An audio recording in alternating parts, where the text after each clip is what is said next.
ప్రభుత్వ హాస్పిటల్లో బోధనా కళాశాలల్లో పనిచేస్తున్నటువంటి యువ డాక్టర్లు 36 గంటలు 48 గంటలు డ్యూటీ చేయాల్సినటువంటి పరిస్థితులు ఏర్పడ్డాయని, అంతేకాకుండా వాళ్ళకి ఏ రకమైనటువంటి భద్రత కానీ రక్షణ కానీ విశ్రాంతికి కానీ అవకాశం లేని పరిస్థితులు ఏర్పడ్డాయనేటటువంటి ఆందోళన వ్యక్తమవుతుంది. ఈరోజు కలకత్తా అయింది, రేపు ఇంకొక చోట ఎక్కడైనా అవ్వచ్చు అనేది వాళ్ళు ఆవేదన చెందుతున్నారు. ఒక్క కలకత్తా ఘటన మాత్రమేనా?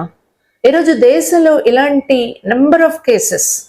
అది జరిగిన మరుసటి రోజే ఉత్తరాఖండ్లో ఒక నర్సు డ్యూటీ నుంచి ఇంటికి వెళ్ళేటటువంటి సమయంలో ఒక అగంతకుడు ఆ అమ్మాయి మీద దాడి చేసి ఆ అమ్మాయిని పొదల్లోకి లాక్కెళ్ళి అత్యాచారం చేసి ఆ తర్వాత హత్య చేయడాన్ని మనం చూసాం.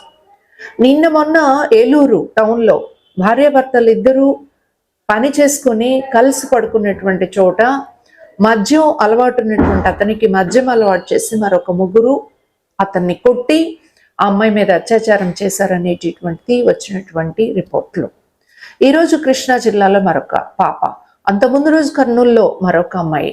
అంటే ప్రతిరోజు ఎక్కడో చోట దుర్మార్గమైనటువంటి పద్ధతుల్లో సొంత మనుషులు, బయట వాళ్ళు, ఇంట్లో బయట పని దగ్గర ఎక్కడ అనేటటువంటి దాంతో నిమిత్తం లేకుండా పెరుగుతున్నటువంటి అత్యాచారాల ఫలితంగానే ఇవాళ వైద్య విద్యార్థులు మాత్రమే కాదు, సమాజంలో ఉన్నటువంటి అన్ని తరగతుల ప్రజానీకం బయటకు వచ్చి ఆందోళన చేయడమే కాకుండా వీటికి ఫుల్ స్టాప్ పెట్టాలా అని చెప్పేసి కోరుతా ఉన్నారు. ఇందులో ఈరోజు ఈ సిస్టము, ఈరోజు ప్రభుత్వం, పాలక వర్గాలు ఎంత అవినీతిమైన అయ్యాయి, ఎంత దుర్మార్గంగా ఇలాంటి వాటిని కప్పిపెట్టడానికి ప్రయత్నం చేస్తున్నాయి అనేటటువంటిది కలకత్తా ఘటనలో మనకి చాలా స్పష్టంగా అర్థమవుతుంది. మనందరం చూసినట్లయితే దాన్ని ఆత్మహత్యగా చిత్రీకరించేటటువంటి ప్రయత్నం ఆ కాలేజీ ప్రిన్సిపాల్ చేశాడు.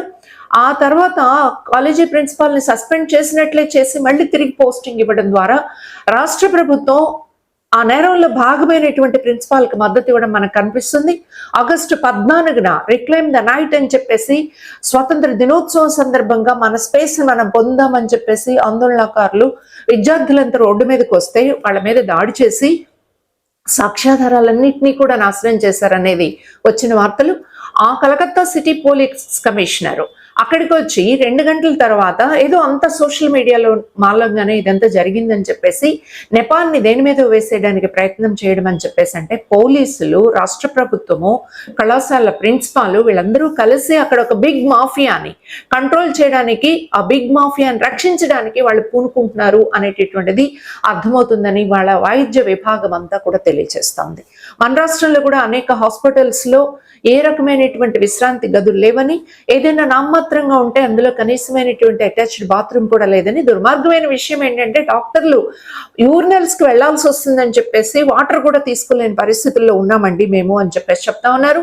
అండర్ స్టాఫ్ అనేటటువంటిది ఒక పెద్ద సమస్యగా ఉన్నటువంటి నేపథ్యంలో ఎందుకని ప్రభుత్వాలు వైద్య విభాగం మీద, ప్రజలతో ముడిపడి ఉన్నటువంటి వైద్య విభాగం మీద శ్రద్ధ పెట్టదు అనేది మేము మహిళా సంఘాలుగా ప్రశ్నిస్తున్నాం.